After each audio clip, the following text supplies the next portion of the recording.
Didn't I just review a time loop movie before? It wasn't that long ago, right? If I was in a time loop, y'all would tell me, right?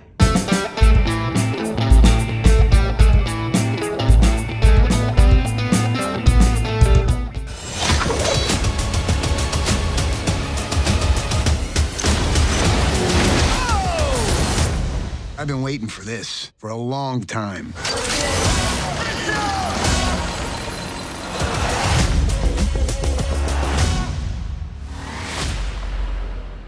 Before we get into the movie proper, I feel like it needs to be said again.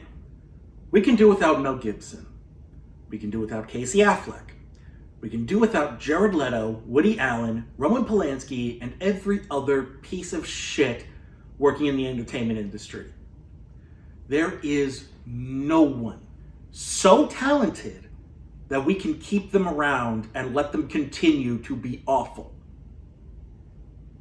There are so many talented, amazing people working in entertainment that can't catch a break because we're holding on to these pieces of shit. We can do better, and we need to let go of these assholes and be done with them. Put them in the bin and let people who are just as, if not more talented, come into the fold. As for this movie, I was definitely intrigued when I heard about it. This is something that just came to me last minute. I just saw that it was going to be on Hulu this week.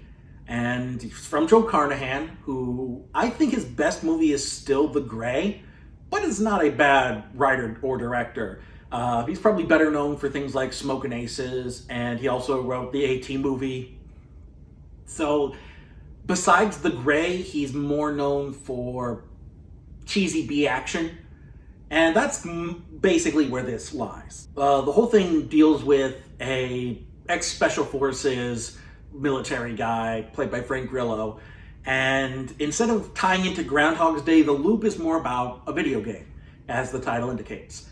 And he is having to try and beat the same level over and over again, as people who have played Dark Souls can relate. Yeah, they never mentioned Groundhog's Day once, which is actually a nice change of pace for these kinds of movies.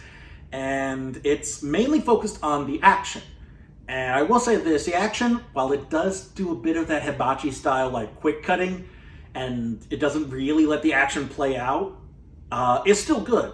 It's just, in a post-John Wick world, do we really need to do that kind of quick cutting anymore? Like, that feels like a cheap way out of trying to make your action look cooler. I feel like just letting things play out longer is more fun than just quick cutting everything. But that's just me. As the movie goes on, Grillo's character begins to learn what exactly is happening to him. And basically it's tied into his estranged wife/ex-wife's boss building basically a doomsday device that runs on time travel or something like that.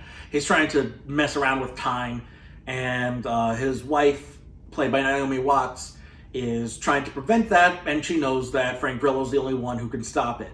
And so the whole day he's fending off assassins sent by Mel Gibson's character, her boss, and trying to figure out what exactly is going on. And as this goes on, he goes through certain runs where he gets more in touch with his son.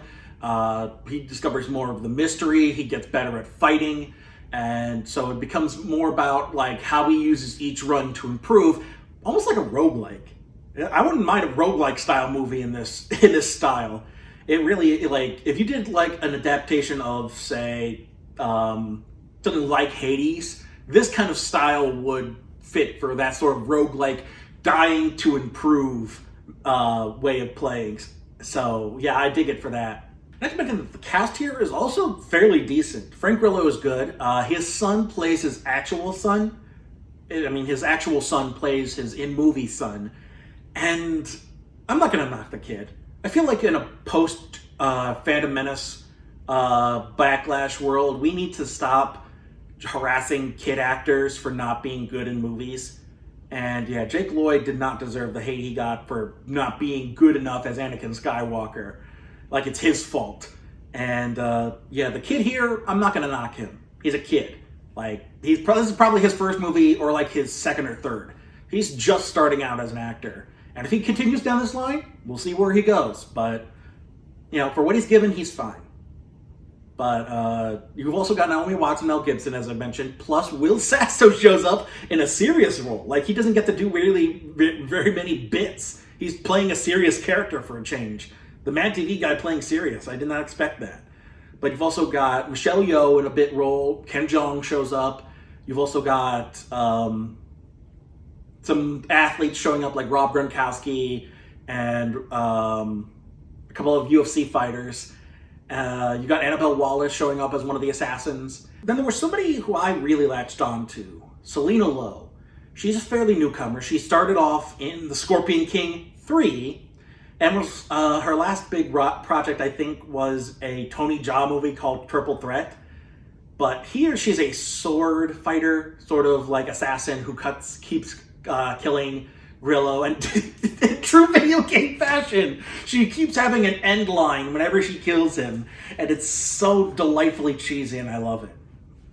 But I think she deserves more action roles, and I definitely want to see her do more stuff because she's great at fighting. She's great at whether it's swordplay or I'm assuming martial arts. Like, her fight at the end with Grillo is excellent, even though it does have that hibachi style cutting.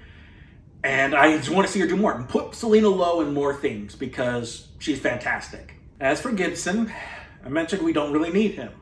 And this movie kind of proves that because he's basically sleepwalking through the whole thing. This movie gains nothing by having Mel Gibson is the villain. Like, you get these sort of stunt cast things where it's like, hey, remember this actor? He's the bad guy. Like with Samuel L. Jackson in The Kingsman. And yet, he's given so little to do here, and he brings nothing. He brings no real charisma or really great repartee to the role. Like, there's a throwaway line to the Taken movies. Why not bring in Liam Neeson? Have Liam Neeson be the bad guy. And have it be like a meta joke. Like, oh, you like Liam Neeson in those Taken movies? No, he is an actor. And then Liam Neeson shows up. He's the big boss. Like, that would be a great meta joke. Or the aforementioned Samuel L. Jackson. Maybe a Jean-Claude Van Damme. Somebody who has a penchant for this sort of cheesy B action, and then you bring them on and it's like, oh, hey, they're the big boss. Like, wouldn't that be fun? But, yeah, like, bringing on Mel Gibson didn't add anything. Arnold Schwarzenegger would have been better as the big bad boss, because at least he has fun with B action movies. Mel Gibson just doesn't really care, and you can see it in his performance. He just does not care, and he is such a piece of garbage that him sleepwalking through movies isn't worth it. Just bring in somebody better. Jesus, try harder. I think this is perfect for this podcast I follow called Junk Food Cinema. Check them out. They're fantastic, and they talk about, they never do negative reviews. They only do positive reviews, and they only review cheesy B movies, junk food cinema, and they do I think they still do it's been a while, I'm so far behind, but I believe they still end every episode with a junk food pairing, where they basically make up a dish to go along with the movie, and I think this would be perfect for them to cover.